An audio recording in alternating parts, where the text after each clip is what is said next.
Welcome everyone. Let us dive straight into the high-stakes world of European football, where Atletico Madrid has just pulled off a massive upset against Barcelona, effectively ending their Champions League run. The atmosphere was electric at the Santiago Bernabéu as Atletico battled their way to a hard-fought 3-2 aggregate victory to secure a spot in the semifinals for the first time in nearly a decade.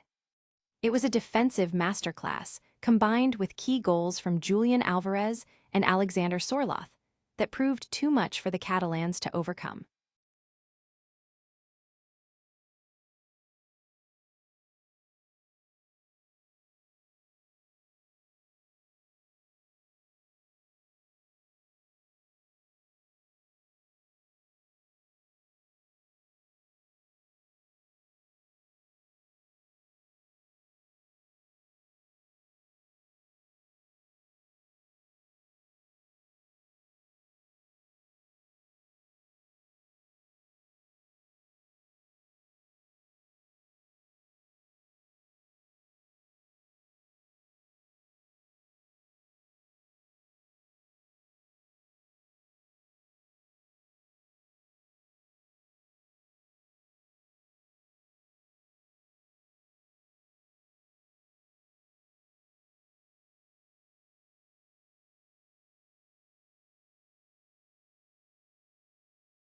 The Champions League heartbreak titles like Deco and Joan Laporta have a clear plan on the table.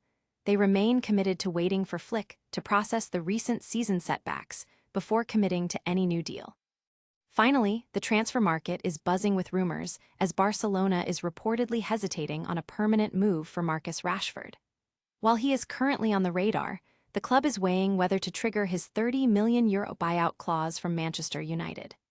There is plenty more to unpack as these stories develop, so make sure to hit that like button, subscribe to the channel, and ring the bell so you never miss an update.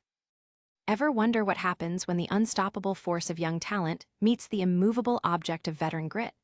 Well, look no further than the recent Champions League quarterfinal clash that left football fans reeling. Under the blinding lights of the Santiago Bernabéu, Barcelona walked in as the favorites, spearheaded by their teenage sensation Lamine Yamal. But if there is one thing football teaches us, it is that status means nothing once the whistle blows. Barcelona came in with high hopes, especially with Yamal hungry for that Ballon d'Or validation, but Atletico Madrid had other plans. It was a tactical masterclass in stifling an attack, turning into a nightmare for Barca when Pau Cubarsí saw red just before the half. Julian Alvarez wasted no time, burying the opener in the 45th minute, followed by an Alexander Sorloth strike that put Atletico firmly in the driver's seat. Down 2-0, you'd think the Catalans would fold, right? Think again. The return leg was pure electricity. Yamal struck in the 4th minute, and by the 24th, Ferran Torres had leveled the aggregate score. It felt like a legendary comeback was brewing, but the gaps in Barca's defense were too wide to patch without Cubarsí. Ademola Lookman, the man for the big stage, silenced the comeback talk with a decisive goal just minutes later. Another red card for Barcelona, this time for Eric Garcia, essentially sealed the deal. Atletico Madrid moves on to the semifinals for the first time in nearly a decade, proving that defensive discipline and sheer nerve often beat pure flash. For Barcelona, it's a heartbreak, but they're still sitting pretty as the favorites to claim La Liga. What do you think? Was this a tactical failure for Barcelona, or just a vintage, gritty performance from Atletico?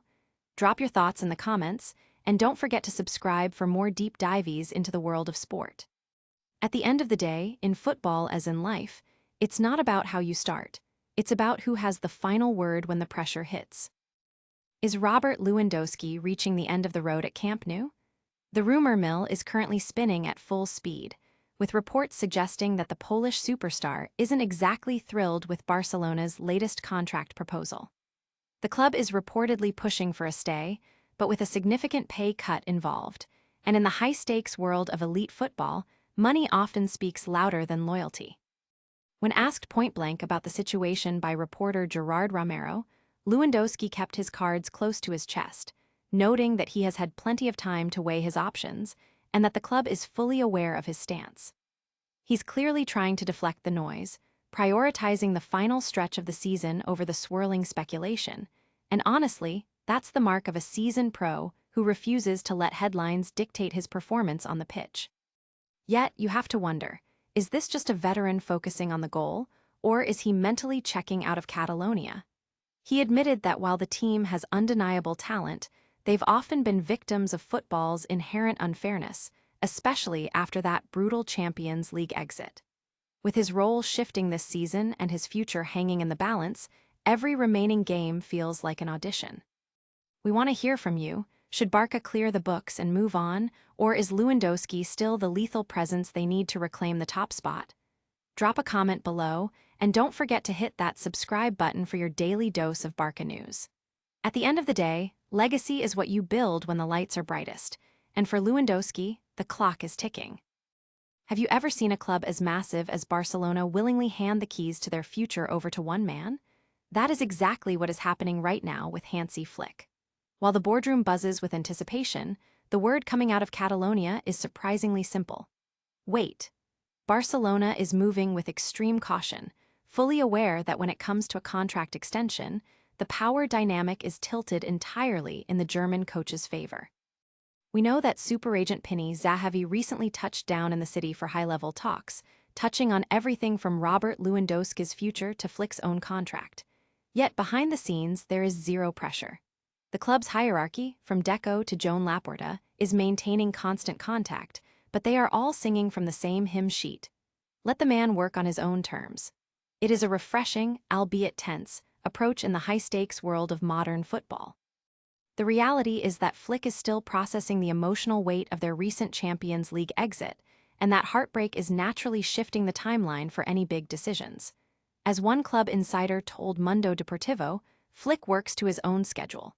He is not being dictated to by agents or front offices, and frankly, that is the mark of a manager who knows his worth. Now, that is not to say the club is sitting on their hands. Barcelona has a clear blueprint for his renewal. A fixed one-year extension with an optional extra season based on performance targets.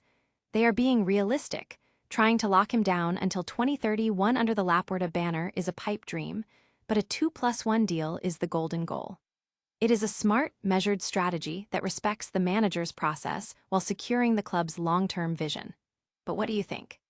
Should Barcelona be giving him this much leeway, or does this wait-and-see game pose a risk to their planning? Let me know your take in the comments below, and don't forget to hit that subscribe button for more deep dives into the world of football. In the end, sometimes the most successful negotiations are the ones where you simply have the patience to let the other person lead. Is Marcus Rashford's time in Barcelona already hitting a dead end? It's the question on everyone's lips today. Fresh reports suggest that the Catalan giants are having serious second thoughts about triggering that €30 million buyout clause to make his loan move a permanent deal. Think about it. £21 million is a bargain in today's inflated market for an England international, yet the higher-ups at Camp Nou are reportedly hesitating. This puts Rashford in a precarious position, leaving Manchester United waiting for a decision that could reshape their own summer plans. Is this a genuine tactical concern from Barca, or just a classic leverage play to drive down the price? It's a messy situation for a player looking for stability. Drop a comment below. Do you think Rashford is worth the full fee, or is it time for him to look elsewhere? Don't forget to hit that subscribe button for all the latest transfer rumors, because in this game, nothing is ever truly settled until the ink is dry.